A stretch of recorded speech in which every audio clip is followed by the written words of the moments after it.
So I played Big back during the pandemic, but I never checked book 2. And chapter 1 is kinda mid. Also, I'm gonna be using people's clips to explain stuff, so I'll credit them. So it's easy for me to start off with this map. And I'll mainly be talking about Rid and Mio than really anything before, because the previous map doesn't really do anything besides, well, you know your buzz, that there really wasn't really any gameplay. First of all, the model quality is just really good, and this chapter is 4 years ago. And during that time, Roblox games looked like this. Now, currently, with like Eternal Nights and other games, Mimic lost that quality of just being just visually so much more impressive than other Roblox games.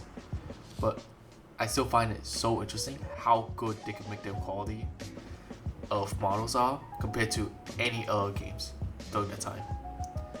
And another thing they did really well is that you explore the environment before you encounter the monster, because it prevents the game from just being a maze, which book 1 did a lot, and I did find it very amateur for like a whole game in terms of design, because it's just less tense for the fact that you're not really building any doubt in yourself.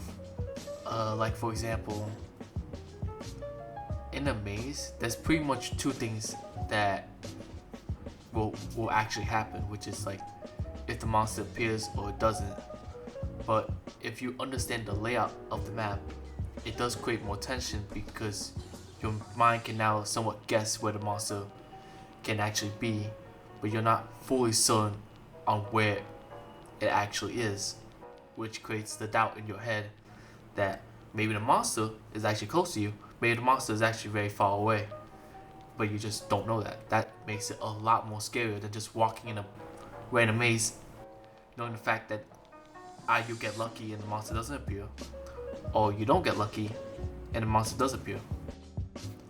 But a critique I will have is that it's very unnecessary to have text telling you what to do. You already have an ejector ball, and not only that, if you remove this part, nothing changed. You still would do the exact same thing, which is to explore to see anything interesting in the map. So you found this book, and it tells a story about Rin and Mio, and their story is fine, but they kind of really nothing about it. Also the way they introduce us before meeting the monster means it's kind of just an exposition dump, which can lose people's interest, including me. The mechanic is just to find these rats and poison them to feed to Rin, and you do it like 3 more times, and then this chase scene happens to escape. The rest of the chapter is just not as interesting. The main mechanic is just like lighting candles and like doing calligraphy, and you just go on this quest chase for this goober, which is just not that interesting. I didn't really find it interesting. The only thing that looks kind of cool is like your bird might be alive, and this covers like 30% of the chapter. The ship of the game will take like half your playthrough, because it's like pretty difficult, especially for a single player. It has a new mechanic, which is like oxygen, which is like the 2 interesting game mechanics in this chapter, besides like calligraphy.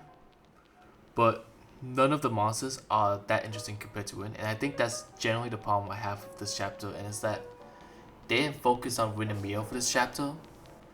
They're basically the main monsters, just in terms of just how iconic and memorable they are. And they're on the cover of this chapter. How did they only have like 20 minutes of screen time for like a 2-hour long chapter? They literally have art made for them. I don't know why they was just that irrelevant in terms of just screen time. It's insane. But overall, this chapter is like 4 years old, so I expect the quality to be even better in the future, because, well, book 1, chapter 1 and book 2, chapter 1 are like only like 2 years apart, and the quality difference is insane. So I'm very excited for book 3, and the trailer came out like a few months ago, so I'll comment on it as well. actually, I got some time. I can like do some quick comments on the other chapters of book 2. Chapter 1 is probably the worst chapter for book 2. Its only quality that I like from it is like the characters and the story between Win and Mio, and they fumbled both of them, to be honest. Chapter 2, I think it's definitely the best in terms of like horror game design, but it's not that significantly scary than the other chapters, and they did add a lot more mechanics into this chapter, which, well, it being good is kind of a mixed bag. Chapter 3 is definitely the least scariest chapter, even if it takes place in hell. But the mechanic, I will argue, is its only redeeming quality, which I think chapter 4 is just better in terms of mechanics either way.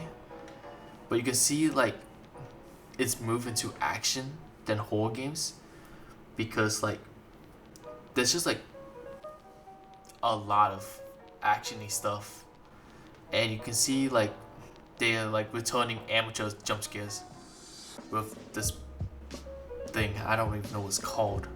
It looks hideous. But chapter 4 is not really scary, but visually it looks so impressive. But the samurai appearing was kind of random, and there were returning mechanics, and I would definitely say it's scarier than chapter 3. So in my opinion, chapter 4, chapter 2, chapter 1, chapter 3, from my favorite to least favorite.